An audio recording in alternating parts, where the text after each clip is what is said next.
এক রাতের ব্যবধানে বাংলাদেশ যেন এক অগ্নিকুণ্ডে পরিণত হয়েছে। কেন এই অস্থিরতা? কেন শান্ত হচ্ছে না নতুন বাংলাদেশ? স্বাগতম শর্টসআপে।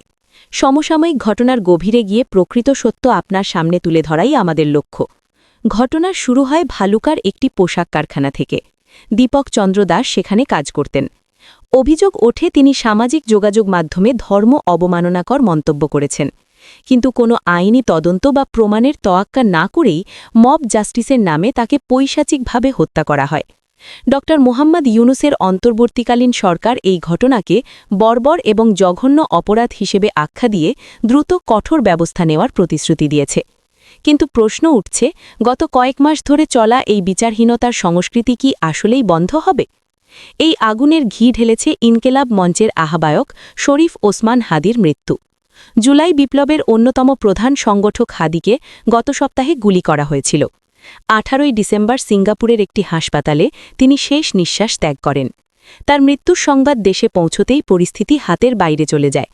হাদির সমর্থকদের দাবি এই হত্যার পেছনে বিদেশি শক্তির হাত রয়েছে।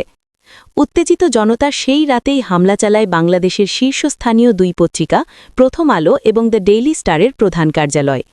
ভবনে আগুন ধরিয়ে দেওয়ায় 10 তলার ছাদে আটকা পড়েন 28 জন সাংবাদিক। ফায়ার সার্ভিস ও সেনাবাহিনীর সহায়তায় তারা প্রাণে বাঁচলেও বাংলাদেশের সংবাদপত্রের ইতিহাসে এটি একটি কালো অধ্যায় হয়ে রইল। শুধু সংবাদ মাধ্যমই নয়, ধানমন্ডির ঐতিহাসিক সাংস্কৃতিক কেন্দ্র ছায়ানটেও মধ্যরাতে হামলা ও লুটপাট চালানো হয়। এই অস্থিরতার প্রভাব সরাসরি পড়েছে ভারত-বাংলাদেশ সীমান্ত এলাকায়। বিশেষ করে পশ্চিমবঙ্গের মালদা সীমান্ত এখন চরম উত্তপ্ত। বিএসএফ যখন কাঁটাতারের বেড়া নির্মাণের চেষ্টা করছে, বিজিবি তাতে বাধা দিচ্ছে। এদিকে ভারতের পররাষ্ট্র মন্ত্রণালয় বাংলাদেশের সংখ্যালঘু নিরাপত্তা নিয়ে গভীর উদ্বেগ প্রকাশ করেছে।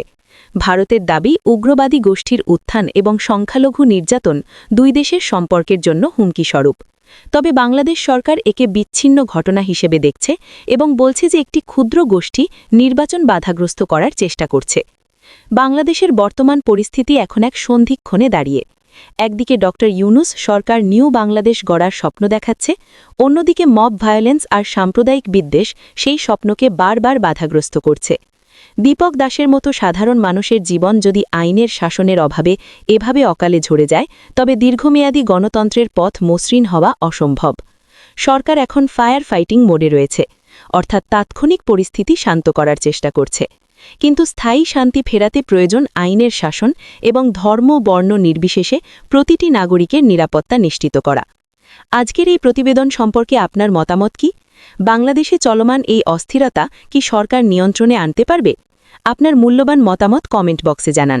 ভিডিওটি ভালো লাগলে লাইক দিন এবং এই ধরনের গভীর তথ্যভিত্তিক প্রতিবেদন নিয়মিত দেখতে শর্টসআপ চ্যানেলটি সাবস্ক্রাইব করে বেল আইকনটি চেপে রাখুন।